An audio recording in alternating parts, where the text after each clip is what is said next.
As you probably know, NSP implemented a new strategic plan last year, and that includes three main pillars: programs, brand awareness, identity and value, and tech and infrastructure, in addition to a 5-point vision statement. And part of that statement outlines NSP's vision to have increased membership numbers, diversity, and retention by 2030. So as we work toward executing our strategic plan, we also focus on remaining relevant beyond as well as within our industry. When the national conversation about race started ramping up earlier this year, it prompted us to want to learn from NSP members who are also people of color what their experiences have been like both as skiers and as patrollers. We reached out to members who commented about their experience on social media, and we were lucky that Mandela Eshefu and Mark Hardy agreed to speak with us. While both of these men have different backgrounds, they both have a lot in common as well. They both have a love for the outdoors, for skiing and patrolling. Mandela Eshefu is a patroller at WISP in Cumberland, Maryland. He grew up in Nigeria and only started skiing in his late 20s. Mark Hardy is from Seattle and patrols at Alpental. He also patrolled at Liberty in the past and has taught at Wintergreen, and he's been skiing for most of his life. Both of these men are volunteers. The conversation that you'll hear between the two of them is moderated by Candace Horgan, who is our editor at the NSP Ski Patrol magazine and a patroller at Echo Mountain here in Colorado. We're really grateful for the openness and transparency that Mandela and Mark demonstrated to us throughout this conversation, and we're really happy that they were willing to speak with us, and we hope you enjoy hearing from them and that you remain involved as we work toward achieving our vision of increased diversity within NSP. So I'd like to get your background. I'd like to know where you grew up and kind of how you ended up where you are now. Mandela, you are from Africa originally, correct? If my memory serves me correct? Yeah. I grew up in Nigeria, born and raised there. I didn't come to the States till I was about 18, and I came to Edinburgh, Pennsylvania, so it's close to Erie, Pennsylvania, so it was a crap load of snow. And as you can imagine, that was a big shock for me, coming from a place where, I don't think I had ever seen the temperature less than, maybe 75 degrees, till getting here, and you have lake effect snow. So I probably was all through college, I've always been sort of different in that the college I went to, they did a big push for international students. Mm-hmm. So it was somewhat of a little Africa in college. But I did some of my training in Pittsburgh and I first started, I guess, my foray into the outdoors. I was driving and it was in the fall, and I just stopped by this overlook because the vista was just so commanding that I literally had to stop and look at it. And I started hiking and got in with, I'm big into biking, and once you get into that crew of people, in the winter I started skiing, and then I really wanted to start skiing. I got into ski patrol, and I guess the rest is history. That's kind of how I got here. So how old were you when you started skiing? Probably about 27, 28. Wow. I'm 45 now. You're 45 now? Okay. Yeah. So I haven't been skiing terribly long, but yeah, being a patroller, I kind of got like the concentrated version, like 4 years of like extreme skiing. So not terribly long. And the guys I ski with most of the time, I kind of bike with them too. A lot of them are like long, it's kind of the typical demographic for patrollers, older guys who have been skiing forever. And a lot of them are tele-skiers. So they have a very strong understanding of the fundamentals of skiing. And like with anything, if you get lessons early, I didn't have to unlearn a lot of stuff. I kind of started with good basics. So that helped. Nice. Mark, how about yourself? Okay, I grew up in Maryland, and I started skiing there, and my parents kind of introduced me to it. And I think part of what they were doing, because I got introduced to like ice skating and swimming and things that like Black people typically don't do, you know? So I Yeah. think my parents kind of, their perspective, although I've never talked to them about it, I think their perspective was, we're moving into these areas that we couldn't do before. They grew up in segregation, you know, so in housing, like we're going to go out, we're going to push the neighborhood, right? We're going to go ice skating. So anyway, bottom line was my sister went skiing on a ski bus, and I sat on the steps. I can remember every day when she went out, and I was pissed because I was younger than her. And so fine, then, you know, a couple years passed, and I went on a ski bus one trip to Ski Liberty, and I just kind of fell in love with it at that point. And so then it was raining and everybody else was inside, and I can remember sitting up on the hill looking down at the lodge. Couldn't see anything because it was dumping rain. Everybody on the ski bus was looking up the hill because that's kind of, I think, the way it was at Ski Liberty. And I just remember looking through the rain and just sitting there by myself, really kind of enjoying it. So the next year, got into a ski bus, which went out like every week, maybe 6 weeks in the winter. And then from then on, just liked skiing. You know, didn't get to go that much, but pretty much. And then I ultimately, I think, got a season's pass and taught skiing at Ski Liberty for quite a few years. And then taught skiing down at Wintergreen in Virginia. And then moved out to Seattle and came out here, taught skiing out here at Summit at Snoqualmie, part of the Boyne Resorts. That's part of Alpental, where I am now. And I was teaching skiing there and thinking, I saw a ski patroller and I was like, would I ever really want to do that? And I can't remember. I went over to Alpental one day and I skied with a bunch of old time patrollers, and they were like, I said, hey, can I ski with you guys, like the ski off or whatever kind of check out?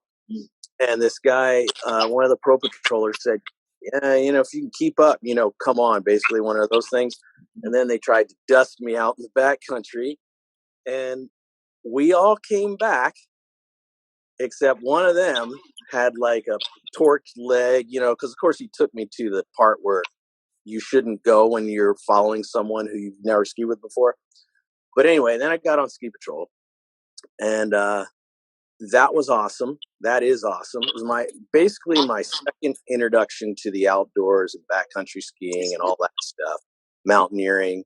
My first introduction was when my parents pushed me off to Boy Scouts when I was a little kid. This was really my second introduction, and it was awesome. I mean, all the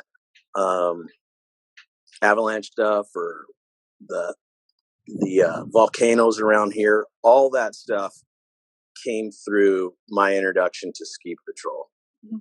So that's but now here we are 21 years later, and still patrolling. So skiers, African American skiers represent 7% of total skiers overall. So did you, like when you were starting skiing or even now, have you ever had an experience where, you know, somebody's kind of done a double take because of your ethnicity or your race? Well, as the ski instructor, I can remember like getting like the Black kids that came up to ski, you know, not as a regular practice, but You know, it's when you say double take, that's kind of perceptive. You know, you could look at me and I could have a perception that you did a double take. You know, I don't usually say, "Hey, I did a double take. I wasn't sure that was a black guy I just saw." You know, just verifying. You know, so, but I know when I've written and I've spoken about this in multiple forums.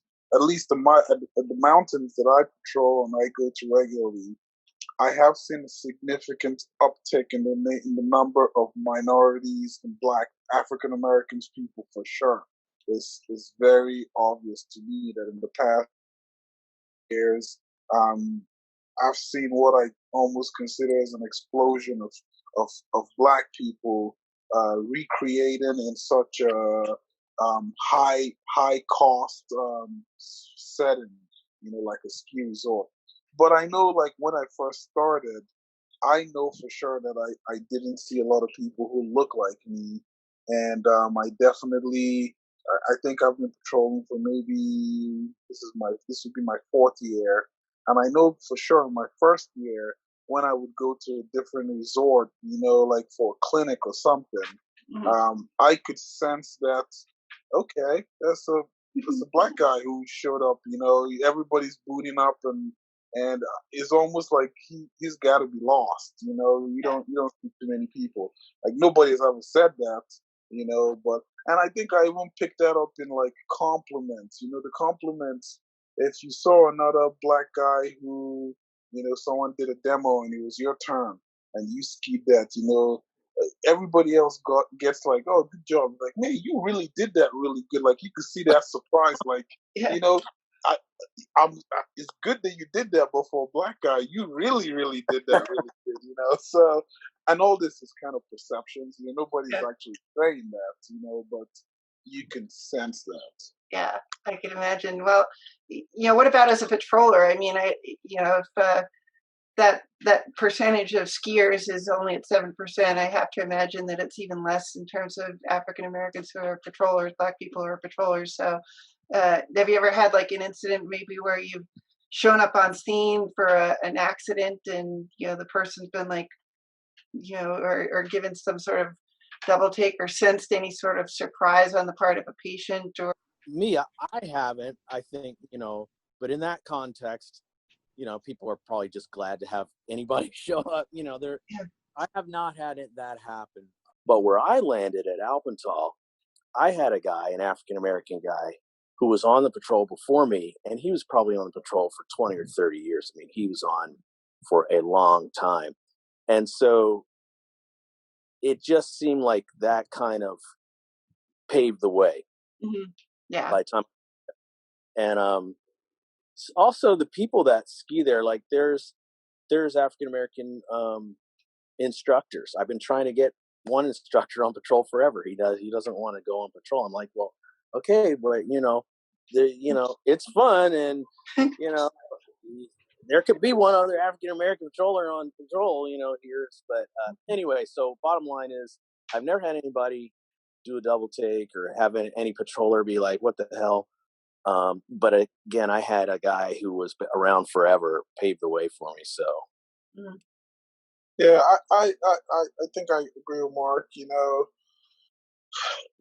At a scene, at an accident, honestly, even if a 12-year-old comes and takes control of a scene, that's what those people need. If you come and you know what you're doing, or at least you act like you know what you're doing, and you take control of the scene, it just kind of calms people down, and it just gives you that automatic credibility. So I haven't had that.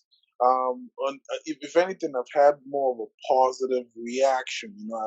I've been on the bunny slopes, with my daughter, teaching her, and I had my cross on, and I distinctly remember a family coming up to me, and a guy said his son just kept looking at me, and to some it could be like, yeah, it's a. I know this is all perception thing, man, but, you're a black guy, you're 6'2", 230. I'm a black big guy in ski gear, so you're much bigger. Then you have this bright red jacket, in the middle of people. So I think your race and just your build and everything just makes you really stand out, and I think the little kid kind of, it was impressive to him, so I thought it was positive. I think it goes beyond just saying, yeah, it's cool for a black guy to be here, but what are all those other subliminal things that really it means for a black guy to be included? Mm-hmm. So, well, it's interesting you say that, because I saw something recently that really struck home for me. So, I was, my mother was born in Mexico, and but I'm a very white-looking Mexican, and so I always passed as white. and I grew up in a wealthy suburb. And, you know, growing up, like anytime my ethnicity was revealed as being of Mexican descent, it was a spark plug for people making fun of me. So I just kind of started to hide it because I could. But what I saw was, what I thought was fascinating was this post that said, you know, the goal isn't to say I don't see color, but that I see color and I value you for your color, your ethnicity, your background, all of your experiences. And it's more about seeing that and valuing that. So do you think that's kind of what you're getting at with that? Yeah, I mean, so I guess, you know, whenever we do talk about race, and it's been such a difficult thing for me lately because, like most people in America, I've had to really reevaluate my where I stand and what I think about all this stuff. So I think I need to remember to always start with a disclaimer that this is I'm not speaking on behalf of all Black people in America. I'm not speaking on behalf, I'm speaking as my experiences as a Black guy in America. So I start that by saying, for the first probably 20 years of my life, race was never an issue for me. I come from a country where it's 98% Black. You know, white people were tourists. You know, we didn't, everybody I saw looked like me. If I was suffering for whatever reason, I didn't say it was because of, I mean, some people say we were colonized by the British, but generally you never heard that. You know, we never talked about that.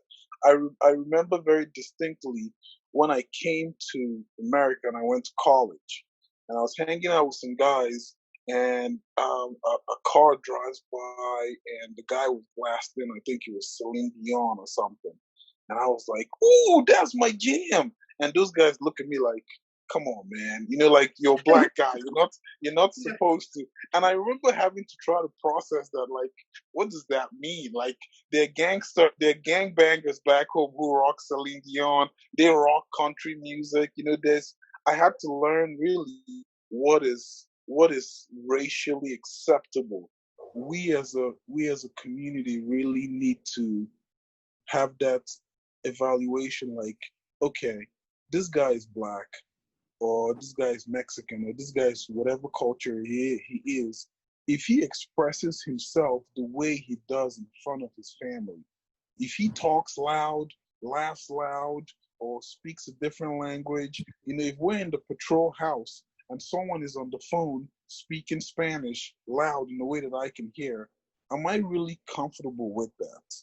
It's not just saying it's cool to have different people in here, but if they act the way they really should act or could act, am I comfortable with that? So yeah. Mark, That's super.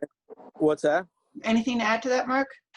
I just think that's super interesting, like, to hear the perspective of someone who's Black but did not grow up in this country, because it does kind of cut back into the perception, like, you know, there is an expectation. So when you hear Celine Dion and you're like, that's my jam, when I hear Celine Dion and I say that's my jam, I know what's coming next. You know, it's not malicious. It's just, I've been around long enough to be like, you know, there's certain expectations coming from school, coming from sports. Everything has an underlying expectation. So then probably because I'm accustomed to that, I don't recognize maybe the difference in perception. Now, my wife is from Ballard here in Seattle, and she looks Norwegian. We went down to North Carolina to visit my parents, and I was like, we went on the whole tour, and I wasn't noticing anything. But she came back here, and she's like, I did not feel comfortable in that restaurant. I did not feel comfortable. You know, all these different, the only place she felt comfortable, well, maybe it's a slight overstatement, but she didn't feel comfortable in the restaurant. At the beach was super chill. That was fun. And we had a great time overall. But it's just, you know, growing up in Maryland and living in Georgia and Virginia and Arkansas, it's not, you know, I guess I'm just kind of accustomed to the point where I don't even realize. It's interesting what you say about your wife, because so another advantage I think I have. My wife she's from here. She's white, straight up white American. Another thing that I find interesting is because I want to say I empathize with the typical white person, because for a few reasons. When I came here, just what America sells. My parents, when my sister first came to college in America, I grew up, I was going to college for my first year in America. In Nigeria, I was going to architecture school. That's what I wanted to be from when I was little. And my dad said, my mom comes to me and says, hey, my dad says he can raise the money, you can go to America. And I'm like, I'm okay. And my mom, she's like, are you freaking kidding me? There are people who are giving their liver to be able to go to America, blah, blah, blah. So I'm like, okay, sure, I'll go. It was a big deal, but so I came, albeit grudgingly. But then when I start picking up on all this racial stuff, for a very long time, I always felt like, man, these black people, man, y'all be whining a lot. Like, you know what I mean? Like, come on, just get yourself up, hustle. Look at me. I came from a different country, and I went to college, and, I have a great job. I'm doing okay. You can do it too. And I always looked at myself for a very long time. I never looked at myself as an African American. I always thought I'm an African. I'm straight up pure African. But, I remember when it happened, when someone was describing me. If someone sees me crossing the street now and they have to describe me, nobody's going to say, oh, yeah, he's a tall African or he's a tall Nigerian. They're going to say it's a tall African American guy. And I was like, man, you know what? Whether I like it or not, I'm an ambassador for this race of people. What I do reflects on them. What they do reflects on me. And then, when you talk about your wife not feeling comfortable, it goes down to my empathy for white people, because I think the way it goes in their head is, and I've heard them say this, I'm 50 years old. I don't remember my parents ever owning slaves. Me personally, I've never owned a slave. I'm hustling to work. Nobody's giving me any money. And supposedly, I am guilty for this privilege or this something that I don't know what the heck it is. So I hear them feel that way, sometimes say it. And I want to say kind of like what your wife is going through. I say, so me, I go to a resort 40 times, 30 times a year, and I have that feeling that you feel for one day because you went to go visit your husband's people. Every day I go to the resort, there's maybe 3 people in a whole mountain who look like me. Every day I go to work, there's maybe 4 people who look like me. Every day I put myself on the line, I put myself on display, there's nobody who looks like me. Your children will never have to worry about that. Of, am I saying the right thing? Or another example is, daddy talks like this when we're at home. He's like, hey, what y'all doing? But whenever he goes to church or he goes to work, I hear that daddy speak different. He's talking very different. He's enunciating. He doesn't laugh full belly. And I can see my kids, even at 5 years old, beginning to notice that, okay, when I'm in this kind of setting, I can't laugh like I laughed at home. I need to change. And sometimes when I sit down with white people and I explain this to them, I say, what we're saying is that is privilege. We're not saying that you're guilty for it, but we're saying you have the luxury to be able to speak the way you speak at home. Like when a black person goes for a job interview, he has to leave his real self at home and speak like a white person. He doesn't come in and say, hey, how y'all doing? He has to say, good afternoon, sir. How are you doing? That is privilege. You don't have to do that. So it seems to me that there's been kind of an increase in an understanding of some of the challenges that people face. So, I was wondering what your reaction has been to Black Lives Matter and some of the things you're seeing in the media, the reporting on the incidents, the reporting on the protests in Minneapolis, in California, in Seattle, in Portland, in New York, and what you think of what's been happening and how it's kind of become a new cultural touchstone in our society.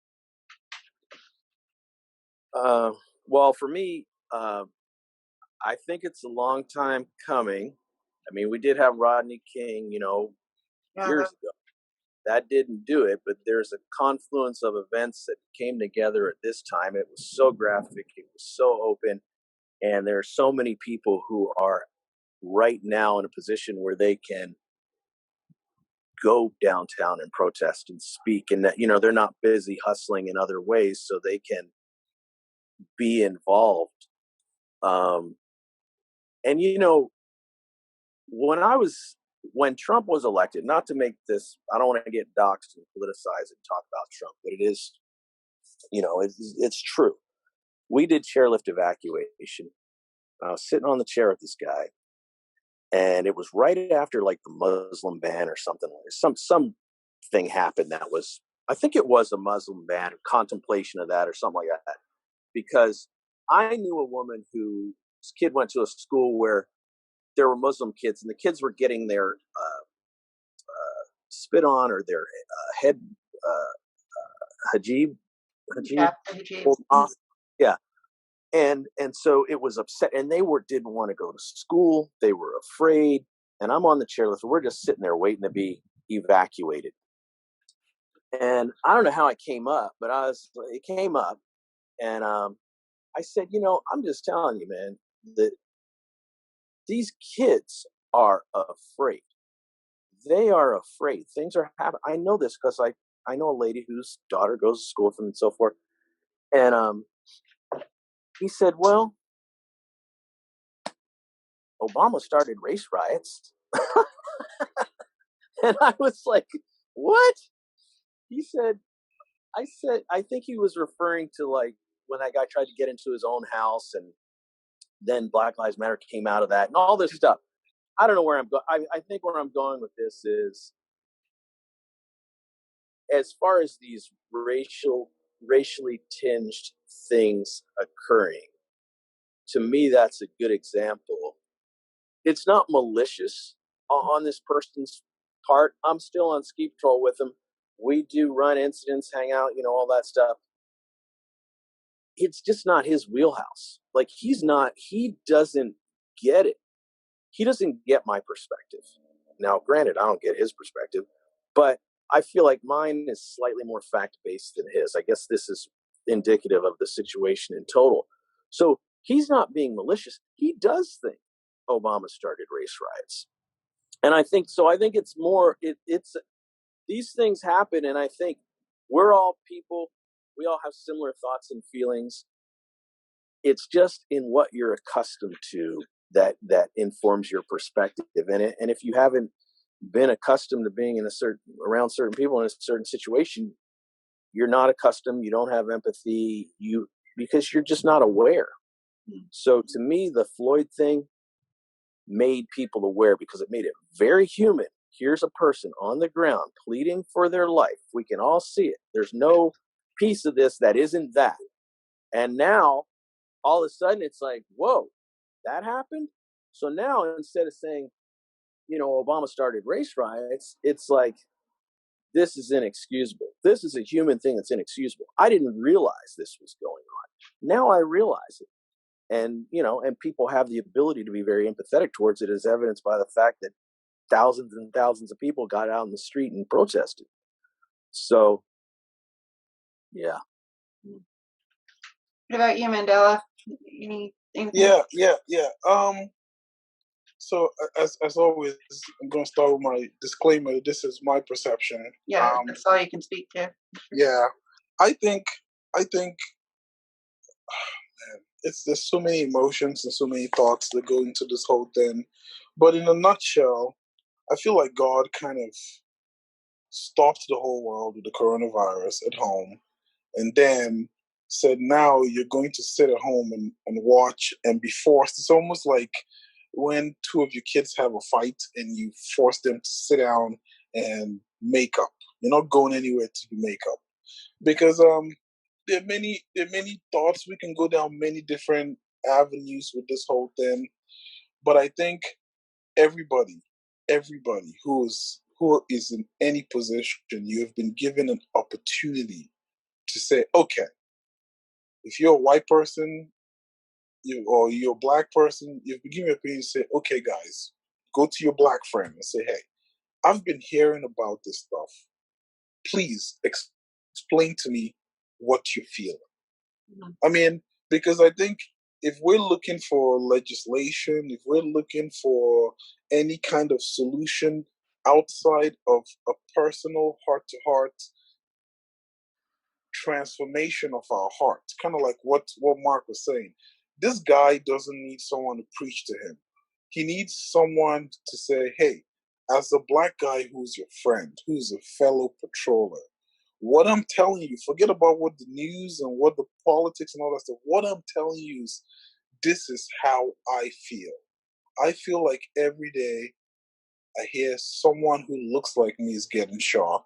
Every day, people like me are not feeling safe. We're not feeling included, and I think that makes it personal. But you know what I've done in a few cases is that throughout this whole Black Lives Matter, people who I really care about have been forced to voice their opinion on either side. And I could just kind of like rebuff what you're saying. Like it could become a facts war, on your comment of your post. But I've realized that if I've sent a few of them a message, a private message, and say, hey, I've seen some of the stuff you posted. Would you be okay sitting down and talking to me? And a few of them have done that.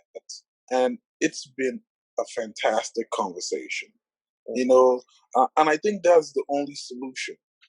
So in essence, the nutshell, the answer to your question is, I think throughout this whole thing, we have been given an opportunity to have a conversation with our children, with people we care about. I think, and that's why I was sort of disappointed that the NSP did not come out at the very beginning. Any organization that hasn't made a strong statement as of right now is on the back foot, in my opinion. I feel like you're doing it now because everybody else is. But I think 2 months ago, everybody was given the opportunity to say, we hear what people are saying and we're willing to listen. So that's kind of like a long answer. And the interesting thing, like what Mark was saying about how in your face it seemed to me also there were incidents that came right after that, like the woman in Central Park who called the police on the guy who asked her to put a leash on her dog. It seems like it's not just the big things, but there are also all these microaggressions that maybe minorities are dealing with on a daily basis. So can you speak to that? I'll just give one example. Like I was in a library studying in college, and somebody reported that a guy apparently looked like me, caused them a problem, took their books. I don't know what it was. So two campus cops come up. I guess this isn't a microaggression. This is more like an aggression. But they came up and they're like, I have books laid out all around me. I'm in my sweats. I'm obviously a college student, right? And they come up and now granted, this was in Charlottesville, Virginia. They come up and get on both sides of me and they're like, they said something like, do you have any ID?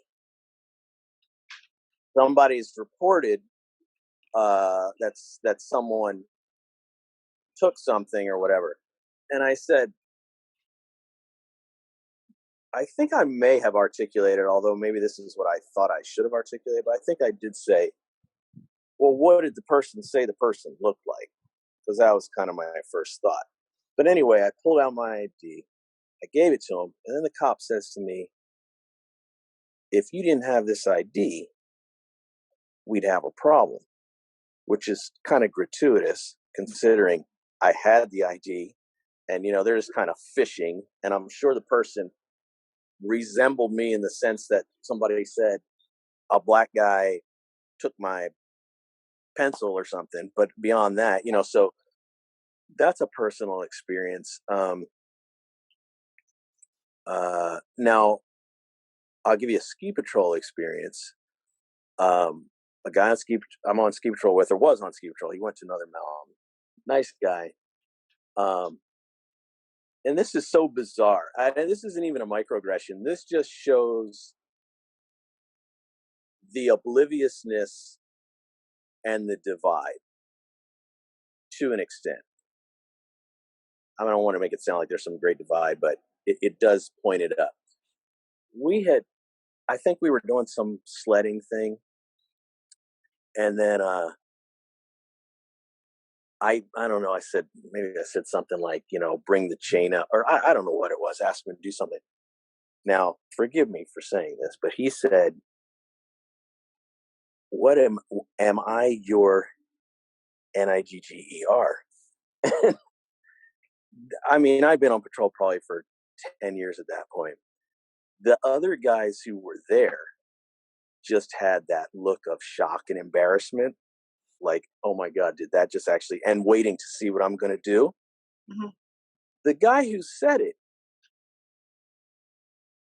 oblivious, like completely oblivious. Like I'm trying to think, like, does he not know that's not what you say? Or does he not know I'm African American? I mean, I don't know what the other guys know, right? It's obvious to them. So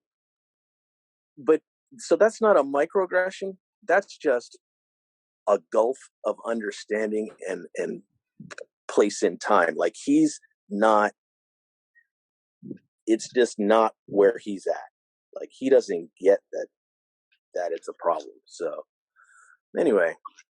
Racism was never on my radar. I just thought this guy's a jerk. But so quick example. First one is when I first moved to this town in Cumberland, Maryland, where it's 8% black. I was looking for somewhere to cut my hair, and this was before I started shaving my hair. But I go to this shop. Someone directs me to this guy's shop, and I go there. In a typical barber shop, there's a lot of people ahead of me. So I sit down. I'm sitting down, and the room is full. I sit for maybe 30, 45 minutes. It's my turn. I go. I sit, and I say, "Hey, how you doing?" I'm talking to the barber, an old white guy, and he said, "I don't know." And I'm like, okay. I'm like, well, I just want you to blah, blah, blah. Tell him what I want to do. Then this guy says in a really loud voice, in a room full of people, like I told that other guy, I don't know how to cut your kind of hair and I'm not willing to learn. And I'm just like, okay. So I have to like, embarrassed, stand up and say, okay, and just leave. So I sat there for 45 minutes. You could have just called me to the side and said, hey, man, I don't mean to be disrespectful. I'm really not good at cutting black people's hair, man. I really don't want to mess it up. There's a black guy, there's a barber here. I would have been totally cool with that, but that's not the only worst part of that is that nobody said anything. I just left and the next guy just got in the chair and how's your day? So that's one. At my job, immediately I tell, this is almost like a weekly thing. Immediately I tell someone I work in a hospital, they think I work. The next question, do you work in facilities or housekeeping? Is almost always, that's kind of like an expectation, But I think when it comes to ski patrol, last year, I have never seen anybody with a cross get asked for their ID. Never. Oh, yeah.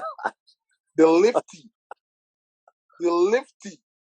I mean, when I'm saying there are people in line, and I ski up to the ski patrol and ski school line, and the lifty asked me for and I think I was with my daughter. And you don't want to make a scene, because in my head it reinforces what people think of black people when I make a scene and say, screw you, I'm gonna show you my ID, call you manager here, you know. So I oblige and I say, really, you want to see my?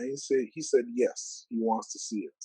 So I have to pull out my pack, because I never ever show my. I had to pull out my pack with people in line watching a ski patrol get carded.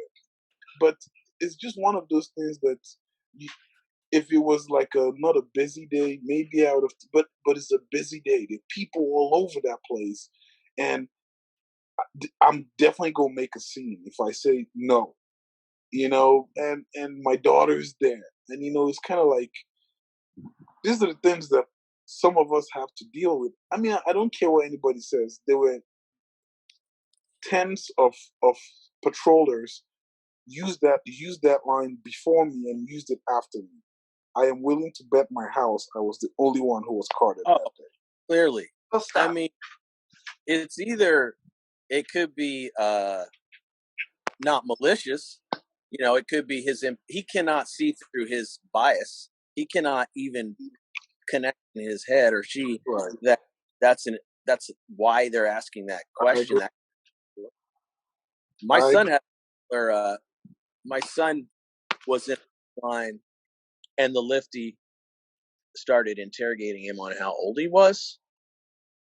I think it has something to do with he had a season's pass though, so I don't really know why he did that. Maybe he thought he was using somebody else's pass. I think he had a picture of himself when he was younger. And I mean, so that could be totally innocuous, right? Maybe he just saw the picture. He's like, okay, what's your birth date? You know, because he wants to see if he's using somebody else's pass. But even that's enough to get me going.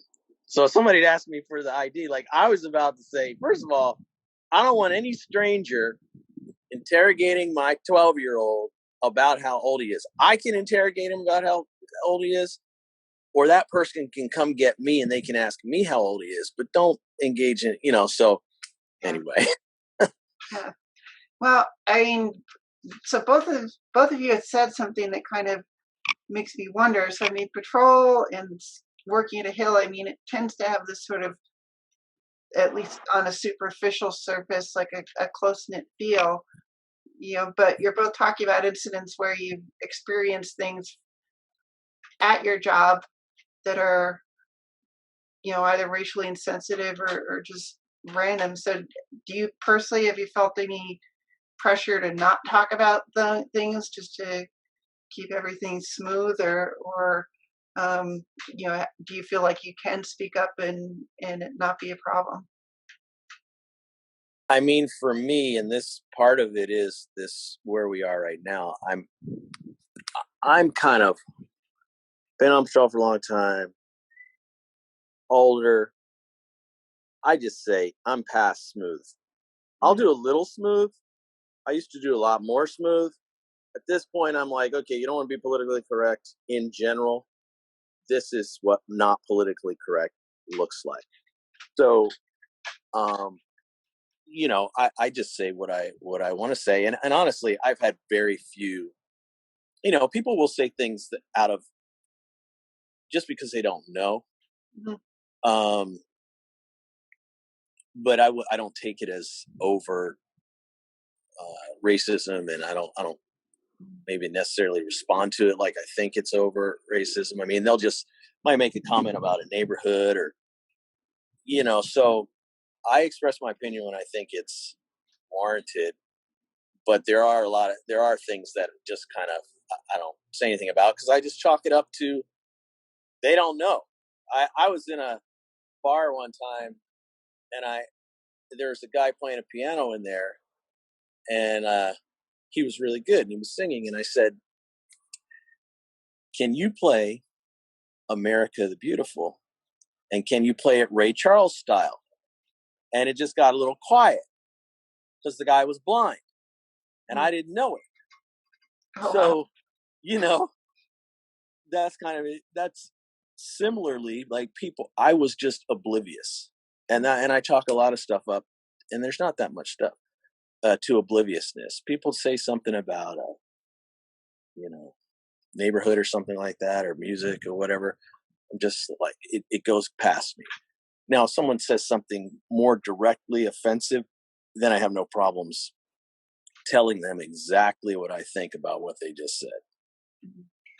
I've been taught or I've been formed societally to not rock the boat. And I think, I'm at this age where you're becoming a little bit more confident in yourself and just getting emboldened by the new world. Because call me forever the optimist, but I think whatever the older generation want to think good for them, but the younger generation, racial inequality is going to get less and less, in my opinion. I go to the mall, and 70% of the children that I see walking with their moms are mixed. I mean, I just see so many mixed children out there. My kids are mixed, and the most beautiful human beings in the world are mixed children. I haven't seen an ugly mixed child yet in my life. So, but my point in saying that is, lately I've been forcing myself to sit in that discomfort and say something. Hold on, can I help you? Sorry, this is what I'm dealing with here. Because there was no. Okay. Because she said I can't sit on there. Okay. Because there will be no chicken. Okay, I'm sorry. Okay, all right, go sit down. When I'm done, I'll come help you. Okay. Close the door, please. Sorry. It's okay. But yeah, I will say I can't say that my work situation, ski patrol, is comfortable enough for me to really. It has to be like really, really distasteful for me to speak up.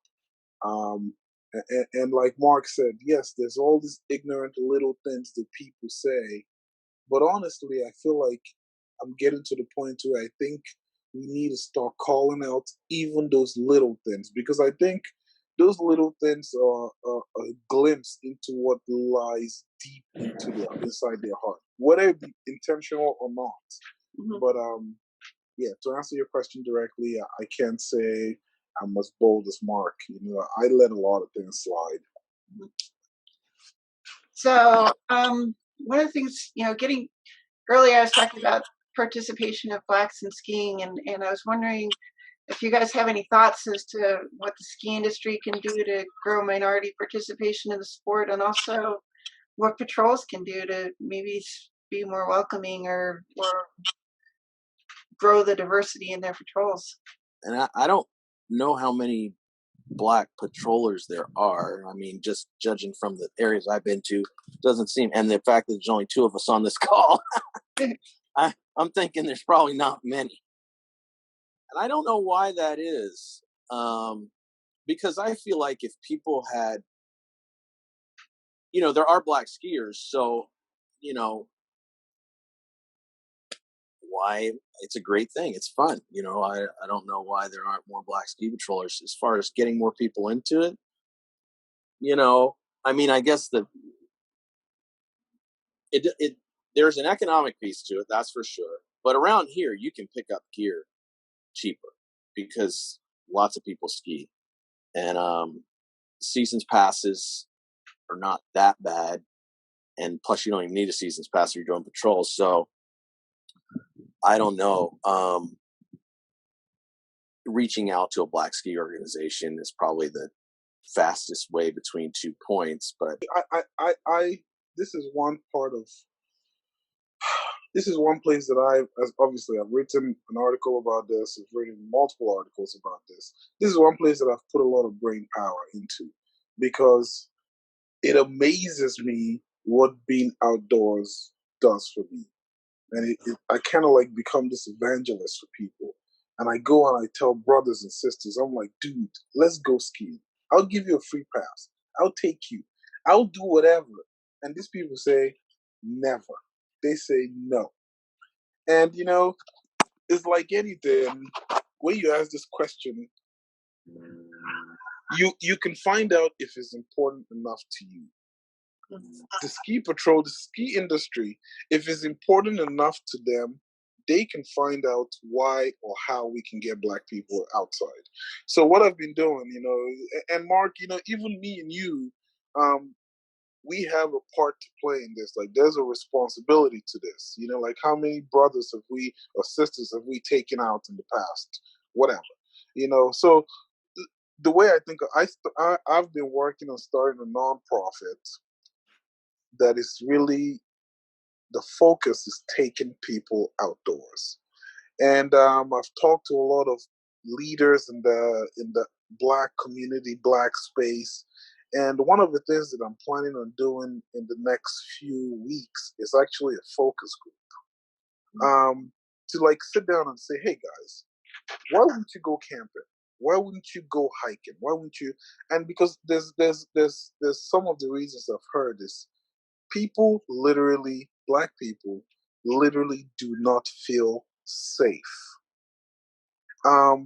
In Black communities, once you go lower in a lot of Black communities, when you go lower in the social economic strata, community is very important to people.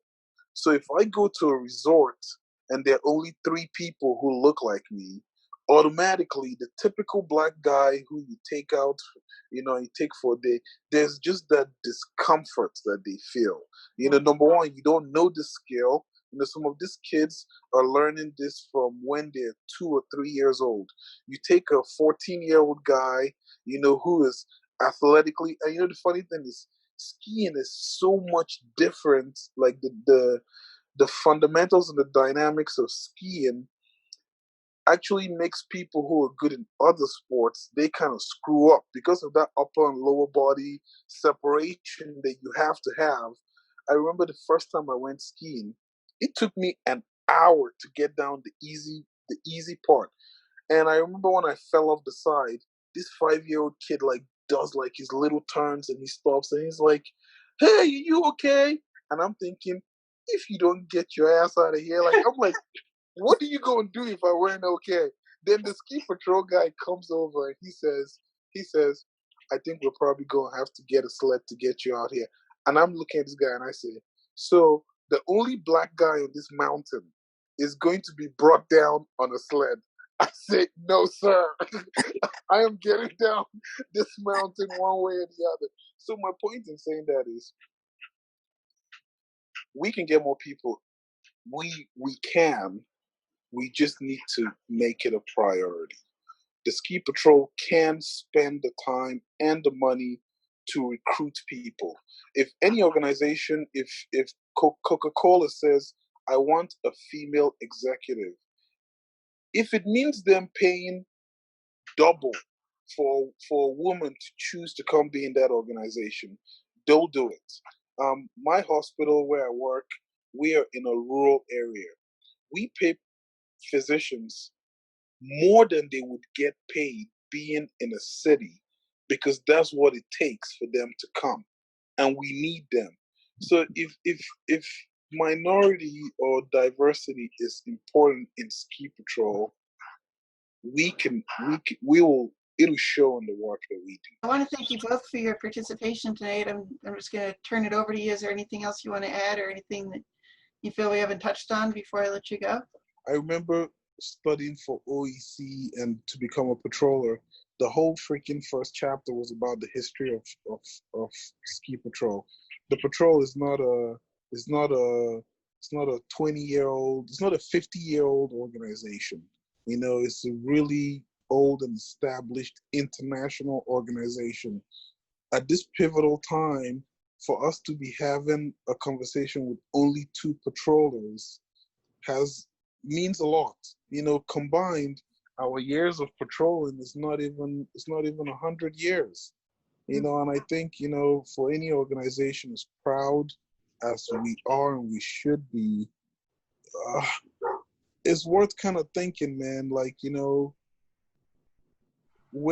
can we do? Really, what can we really do?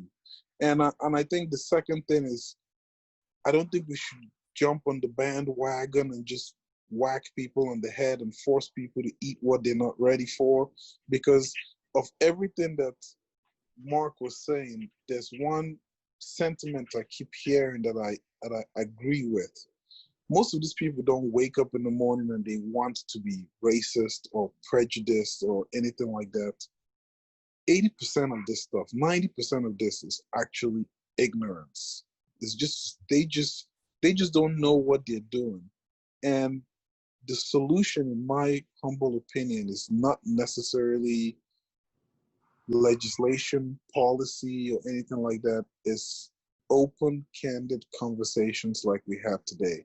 And understanding that we might walk away and I still don't think you're right and you still don't think I'm right, but I heard you. I heard what you're saying. And I think above all, that's the solution. We need to create forums for those kind of conversations. Alpental has been awesome for me. One of the best experiences of my life, working with the patrollers who I've known for a long time. And I'm not even a guy who's been on patrol. I've been on 20 years, but there's guys that have been on since 1965. So it's always been a super good time. And yeah, and I think really the reason, well, yeah, it's always been a super good time. So anyway, that's it for me. Okay. Well, thank you both, and hopefully we're patrolling in the fall, but who knows what things are going to bring. Good, man. All right, bye, guys.